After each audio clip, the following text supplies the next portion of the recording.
kita nggak bisa cuma sekedar hyper fokus sama produknya aja. Game ini yang ngebikin ini unik adalah ini bisa dibilang, dan ini memang sesuatu ya ikigai lah bisa dibilang gitu.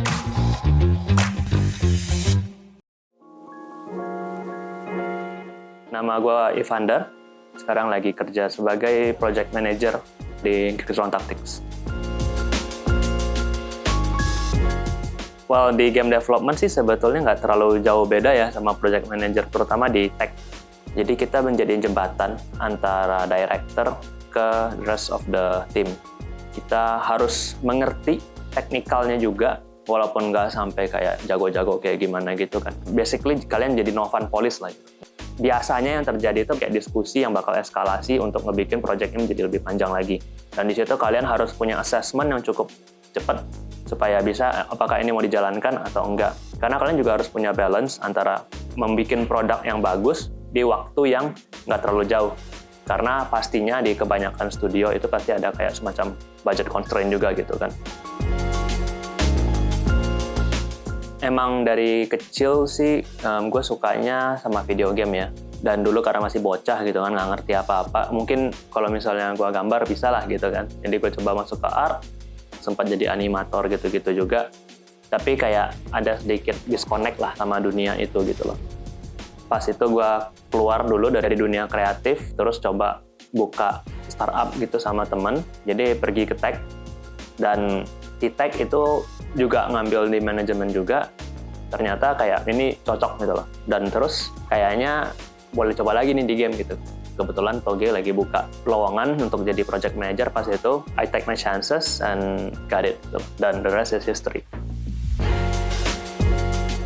Dari pre-production, kita kebanyakan sih sebaiknya itu coba menggunakan metodologi yang namanya waterfall. Jadi waterfall itu maksudnya kita sudah plan dari awal mau semuanya apa, terus kita bikin sesuai plan itu sampai completion gitu. Goals-nya itu biasanya adalah kayak satu prototype untuk kita bisa ngeliat produk ini viable atau enggak. Dan apabila oke, itu kita bakal masuk ke production. Production itu kita agak shifting ke agile. Kalau agile itu kita melakukan iterasi yang cepat, dan setiap beberapa iterasi tersebut kita tes. Kalau misalnya tes itu bagus, kita bisa bawa itu ke close public lah. Itu kita lakukan terus sampai konten komplit, terus kita rilis. Di rilis kita cek marketnya bisa cocok atau enggak. Nah, disitulah post production terjadi. Biasanya setelah itu sih lebih ke bisa maintenance, atau kita bug fixing, atau kita preparing untuk post release konten kayak DLC atau expansion atau semacamnya gitu. Kalau kita ngeplan di situ, ya essentially balik lagi ke production. Technically, game itu juga termasuk bagian dari tech, tapi game ini yang ngebikin ini unik adalah ini creative endeavor ya. Subjectivity dari masing-masing yang membikin game itu sangat tinggi sekali, dan itu memang penting banget untuk ngebikin ya game ini menjadi lebih ada soul-nya gitu kan, daripada cuma menjadi produk yang dikonsumsi sama orang gitu. Nah, maka dari itu memanage orangnya itu nggak kalah pentingnya sama nge-manage produknya.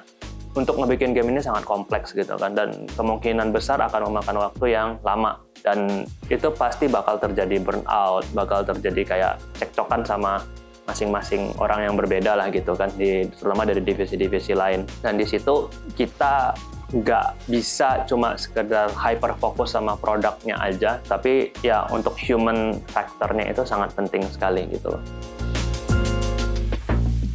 Fluidity dari project-nya itu sendiri ya. Jadi banyak perubahan, terutama di tengah-tengah development cycle. Jadi kita sudah punya plan untuk membuat A, B, C, D, E gitu loh. Pas kita bikin yang A, ternyata kita harus yang F juga nih untuk bisa ngebikin A-nya lebih bagus. Ya udah kita bikin F gitu loh. Oh ternyata untuk bikin jadi kayak bisa bikin F, ternyata perlu yang G. Jadi kayak bisa merembet terus. Dari kita sebagai project manager itu harus lebih objektif juga gitu loh. Ini memang bakal ngebikin jadi lebih bagus. Tapi perlu diingat kita punya timeline constraint dan budget gitu loh. Tapi kita nggak bisa juga kayak langsung menolak semuanya demi timeline doang. Karena at the end of the day, ya kita harus ngebikin produk yang bagus. Jadi harus ketemu balance-nya itu. Dan balance-nya itu sangat susah sekali untuk bisa di-reach. Ini yang bisa dilakukan itu kita ngebikin sistem sebetulnya. Jadi kita iterasi, dan kita bilangnya namanya sprint, itu terjadi dalam 2 minggu. Kita coba berikan task sebanyak ini gitu. Dan nanti kita cek apabila mereka bisa selesai dalam waktu yang cepat, kita coba tambahin tasknya sedikit gitu. Kalau gue suka bilang nama itu stretch. Jangan sampai ngebikin setiap kru ini terlalu gampang ngerjainnya, tapi jangan juga sampai terlalu susah. Jadi kayak usahakan bisa sampai setiap sprint itu mereka bisa masuk dalam somewhat of a flow state.